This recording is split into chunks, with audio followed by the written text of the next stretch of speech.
한 세기 동안 가장 영향력이 있는 투자자 버핏동의 은퇴. 예, 사실상 거의 뭐 21세기에 가장 영향력 있는 어떤 투자자였다고 해도 과언이 아니겠죠. 이제 버핏에 대해서 조금 말씀을 드리면 1965년부터 23년간 연평균 20% 이상 수익을 냈다고 합니다.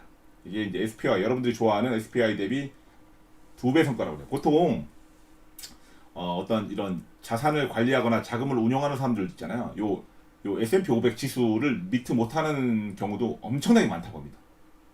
네, 엄청나게 많아요. 그러니까 예를 들어서 뭐 한 100개 정도의 운용사가 있으면 여기서 한 6, 70개 업체들은 이런 거 미트 못한다고 하더라고요. 네, S&P 500의 수익률만큼 뭐 심할 때는 한 98%의 투자자 투자 운영하시는 분들이 어떤 지수만큼도 수익을 못 내는 경우가 있다고 합니다. 그래서 그만큼 어려운 거예요. 근데 본인이 투자를 시작하면서 23년까지 연평균 20%의 누적 수익을 낸 거죠. 그러니까 굉장히 어려운 겁니다. 굉장히 어려운 수익을 냈고요. 그다음에 이렇게 은퇴를 하면서 후계자는 그렉 아벨이라는 사람한테 넘겼다고 합니다. 근데 이건 뭐 예상이 돼 있던 거라서 크게 그랬던 건 아닌데 이제 갑작스럽게 주총장에서 미리 예고 없었답니다. 그날 바로 그냥 주총장에서 깜짝으로 발표를 해서 막 기립박수가 나오고 하더라고요. 저도 영상을 잠깐 봤는데 요 분입니다. 요 분이 그렉 아벨 요분 굉장히 좀 뭐라고 할까 좀 개구쟁이처럼 생기셨는데 아무튼 그래서 버핏옹의 어떤 이런 어떤 사상과 철학 이런 것들을 잘 계승해서 투자를 이어 나갈 거니까 걱정하지 마셔라 그렇게 얘기를 했습니다. 자 그리고 주총장에서 얘기한 게 있는데 버핏의 대표적인 성공 투자 종목이 3개입니다. 대표적으로 꼽고 있는 게 아메리칸 익스프레스, 그 다음에 코카콜라, 그리고 애플. 요 애플에 대해서 주총장에서 버핏이 따로 언급을 했는데 뭐냐면 이렇게 언급을 했다고 합니다. 내가 지금껏 버크셔에서 번 수익보다, 그러니까 요렇게 해서 수익 낸 거보다 요렇게 해서 투자를 해서 20% 이상 수익을 낸 금액이 100이면 애플 한 종목에서 번 수익이 더 크다 이거죠. 애플을 늦게 투자했잖아요, 버핏이. 그죠? 근데 여기에 투자했을 때 번 수익이 더 크다 이거죠. 그래서 약간 기술주 투자에 대한 후회를 언급했어요. 그러니까 내가 너무 기술주에 대해서 너무 약간 배타적이었다 이거죠. 배타적이었다. 근데 결론적으로 어쨌든 본인이 그런 것들을 인정하고 받아들이면서 늦게 투자한 대신에 어땠습니까? 비중을 왕창 실었죠. 전체 포트폴리오의 60%를 실어버렸잖아요. 그죠? 그러면서 그 짧은 기간 동안 애플에 투자하면서 비중을 실어버려서 본인이 버크셔 해서거이에 수십 년간 투자했던 거 대비해서 애플 한 종목에서만 더 많은 수익을 얻었습니다. 근데 그런 부분에 대해서 내가 너무 늦게 알았다. 이런 것들. 그리고 기술주라든가 이런 성장주에 대해서 너무 배타적이었다라는 뉘앙스로 얘기를 했다고 합니다. 그죠? 그래서 이제 우리가 버핏 얘기할 때 뭐 기술주 이런 거 하지 말고 경기 방어주 막 이런 거만 해도 배당주만 해도 돈 번다 이러는데 사실상 그런 것들을 얘기해왔던 버핏조차도 후회를 했다고 합니다. 그러니까 여러분들이 어떤 기술주라든가 성장주 이런 것들은 반드시 보셔야 된다라고 보면 좋을 것 같습니다. 그리고 은퇴 후에도 버크셔 주식을 절대 팔지 않을 것이라고 합니다. 대신에 조금씩 기부하겠다. 이거 뭐 이제 사회 환원하겠다 이거. 굉장히 마인드 좋으신 분이에요. 근데 이 버크셔의 주식을 팔지 않는 건 의리가 아니다. 난 그렇게 의리로 하는 사람이 아니다. 실제로 버크셔에 주식을 투자하고 있는 것들이 실제 이득이 더 클 것이라고 판단해서 그렇게 판단한 거다라고 딱 또 얘기를 하더라고. 사람들이 이제 또 내가 회장인데 아무리 물러나지만 주식을 던져버리면 사람들이 또 주가가 빠질 거니까 안 파합니다. 뭐 이런 식이 아니라 나는 버크셔에 투자하는 게 지금도 가장 현명하고 좋은 투자라 생각한다. 그래서 안 파는 거다. 이렇게 딱 얘기를 했습니다. 그리고 또 은퇴 후 일선에서 물러나지만 투자 조언은 한다고 합니다. 근데 이러면 은퇴하는 건가 이게? 아무튼 조언은 하겠다고 합니다. 그래서 이제 약간 주주들을 달래려고 하는 것 같아요. 역시 기업이네요. 기업인. 투자사를 운영하는 기업이네요. 그러니까 어떤 주주들 이탈 주주들 있잖아요. 어떤 버핏을 좀 추종하는 그런 분들까지도 좀 후계자한테 물려주면서 주가가 갑자기 급락하거나 이러면 보기 안 좋잖아요. 그죠? 그래서 그런 것들까지 좀 의식한 게 아닐까. 그렇습니다. 그리고 자 이렇게 이제 버핏이 은퇴하면서 버핏옹의 대표적인 가르침 3가지가 있는데 그게 다시 한번 조명이 됐습니다. 여러분들도 아셨겠지만 보셨겠지만 다 까먹으셨죠? 네, 다시 한번 말씀드리겠습니다. 첫 번째, 다른 사람들이 탐욕스러울 때 두려워하고 다른 사람들이 두려워할 때 탐욕스러워져라. 이건 저도 맨날 요 비슷한 내용 하는 거죠. 그죠? 개인들이 들어와갖고 막 수익 인증하고 이러면 뭐라 그래요? 비중 줄여라. 현금 만들자. 그죠? 똑같습니다. 두 번째, 비용이 낮은 S&P 500 인덱스 펀드는 대부분의 사람들에게 최고의 선택이다. 뿌죠. 최고의 선택이다. 그래서 본인이 죽으면 와이프한테 그 자산이 넘어가면 S&P 500의 90%, 그다음에 단기 채권의 10% 이렇게 해서 그냥 운용을 해라. 와이프한테 운용시키지 마라. 이렇게 넣어라. 이렇게 얘기할 정도로 S&P 500 이 지수 자체가 굉장히 합리적으로 운용된다라는 것들을 얘기를 했습니다. 이건 얘기한 지가 꽤 됐죠. 세 번째, 주식 투자는 조급한 사람에게서 인내심이 있는 사람에게 돈이 옮겨가는 과정이다. 이건 무슨 얘기하는 거야? 요거 이제 SOXL, TQQQ 요런 거 하는 사람들의 어떤 자산을 뭘로 갖고 오는 거예요? SOXX.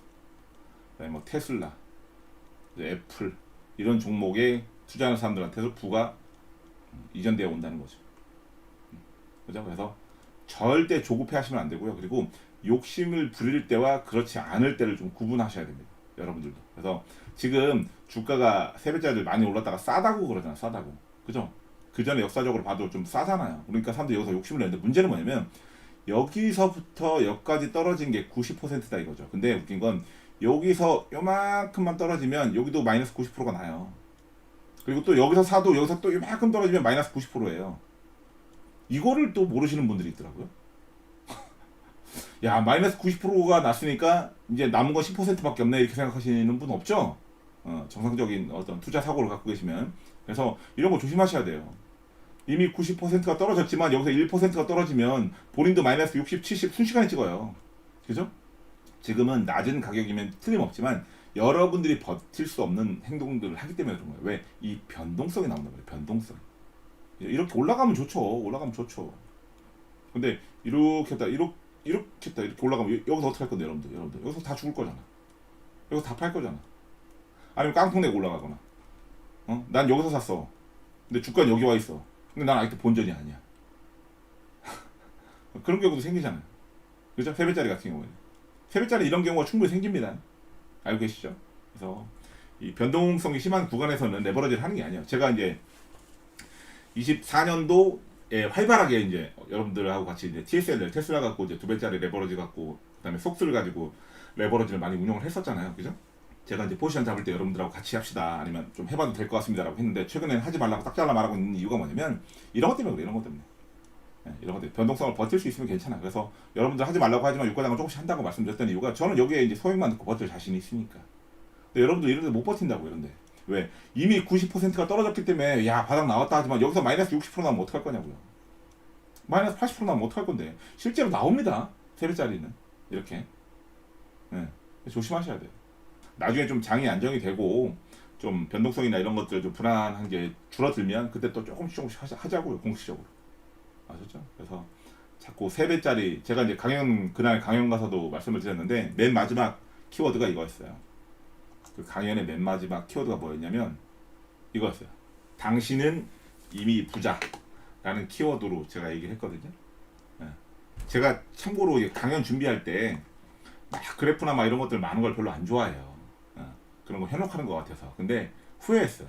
이렇게 메시지만 하나씩 적어 놓으니까 문제가 뭐냐면 제가 머릿속에 기억해야 될 내용이 너무 많더라고요. 그래서 좀 힘들었어요. 아무튼 그래서 당신은 이미 부자라고 제가 이제 얘기했던 게 뭐냐면 이미 어떤 투자를 하고 있거나 아니면 유튜브를 여러분들 지금 제 방송을 시청하고 계시잖아요. 이런 분들 그죠? 이런 분들 대부분이 뭐예요? 그렇지 못하신 분들 있죠. 당장 끼니를 걱정하거나 유튜브 볼 시간조차 없거나 몸이 불편하거나 이런 분들 대비 이미 부자예요, 여러분들은. 그죠? 근데 뭘 하고 싶은 거야? 빨리 더 큰 부자가 되고 싶은 거야. 빨리 여기 있는 사람처럼 되고 싶은 거야. 그죠? 근데 웃긴 건 이렇게 되면 좋죠. 근데 여러분들이 이렇게 되는 사람들을 본 적이 있어요? 빨리? 가끔 방송에 나오죠. 뭐 비트코인 투자해 뭐 100배 벌었네, 1000배 벌었네. 그 사람 10년 뒤에 한번 찾아보세요. 뭐 하고 있는지. 그런 예전에 방송에 나왔던 사람들 지금 한번 검색해 보세요. 뭐 하고 있는지. 검색도 안 돼요, 그 사람. 여러분들은 이렇게 가시면 안 돼요. 절대로. 그래서 제가 강연에도 그 얘기를 했어요.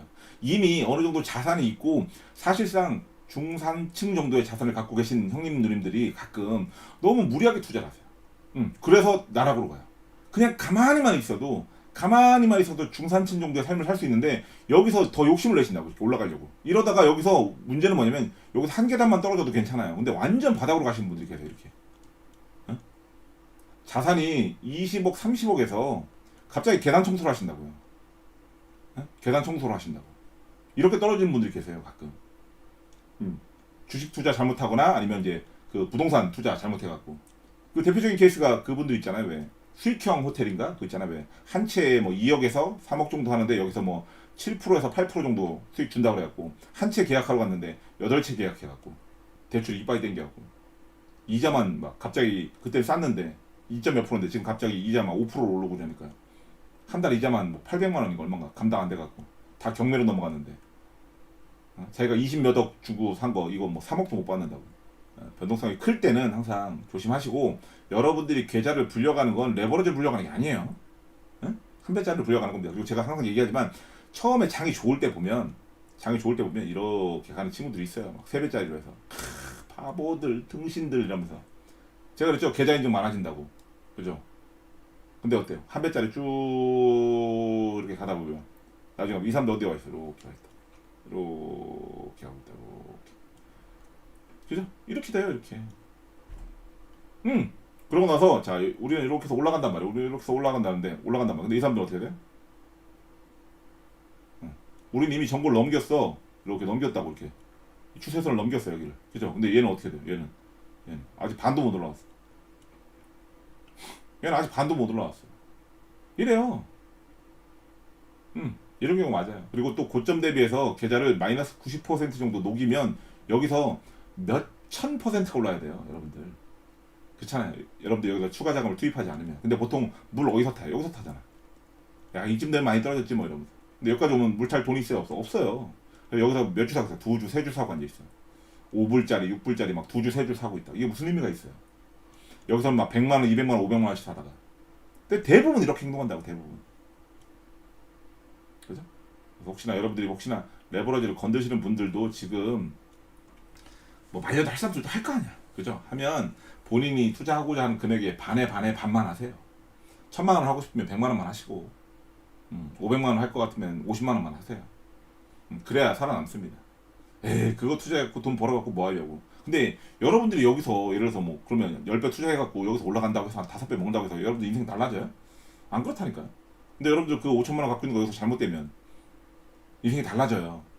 사람이 웃긴 게 뭐냐면요. 자 지금 당장 여러분들한테 한 2억을 줘요. 여러분들 인생이 달라질 것 같습니까? 여러분들 삶이 달라져요? 사는 곳 환경이 뭐 달라질 것 같습니까? 많이? 안 그래요. 별로 달라지는 거 없어요. 여기 1억 더 줘도. 그죠? 근데 자, 여러분들이 뭔가를 잘못해서 자산이 마이너스 1억이 되잖아요? 이거 골 때립니다, 여러분들. 이 1억을 본인이 생으로 벌어서 한번 갚아보려고 한번 계산을 한번 해보세요. 근데 웃긴 건, 자, 본인 방세 내야 되죠. 세금도 내야 되죠. 먹어야 되죠. 기름값 해야 되죠. 뭐 건강유지, 그죠? 통신비 이런 거 다 내면서 생으로 1억을 모으려면 시간이 얼마나 걸릴 것 같아요, 여러분들? 빠른 분들 한 5년, 늦은 분들 한 8년씩 걸려요. 이게 마이너스 1억과 플러스 1억의 차이예요. 플러스 1억은 있어봐야 내 인생이 달라질 거 아무것도 없어요. 내 밥 먹는 게 변하지도 않고 내 잠자는 곳이 변하지도 않아요. 1억 더 있어봐야. 그쵸? 맞잖아요. 1억 더 있다고 해서 내가 뭐가 달라져요? 근데 계좌가 마이너스 1억이 되면 이걸 갚아야 될 돈이 생기면 얘기가 달라져요. 왜? 투자할 돈이 없으니까 투자로 돈을 벌 수 없죠, 일단. 그러면 내가 이제 몸으로 때워서 벌어야 돼요. 근데 자 보세요. 여러분들이 예를 들어서 20대, 30대야. 예를 들어서 40대 초반이야. 여기까지는 어떻게 비벼볼만 해요. 근데 40대 중후반부터 뭐 60대, 70대 가잖아요? 이거 불가능해요. 못 갚아요, 1억. 여러분들이 자꾸 투자해서 막 몇백만 원, 몇천만 원 왔다 갔다 하니까 1억을 우습게 하시는데 이거 갚아보려고 들면요. 여러분들 죽어요, 진짜. 갚으려고 들면. 그러니까 여러분들 욕심내지 마세요. 욕심내지 마세요. 자꾸 이렇게 벌 거만 생각해. 갚을 걸 생각해 봐야지. 그래서 제가 단기 자금이라든가 레버러지라든가 그죠? 뭐 어떤 대출 뭐 이런 것들 전세 자금 이런 거 갖고 하지 말라 그러는 거예요. 왜? 이거 갚아야 될 돈들이잖아. 근데 이걸 투자했다 까먹으면 진짜로 여기로 오는 거야, 여기로. 이걸 생으로 떼어서 갚아야 돼요. 절대로 그렇게 하시면 안 됩니다. 아셨죠?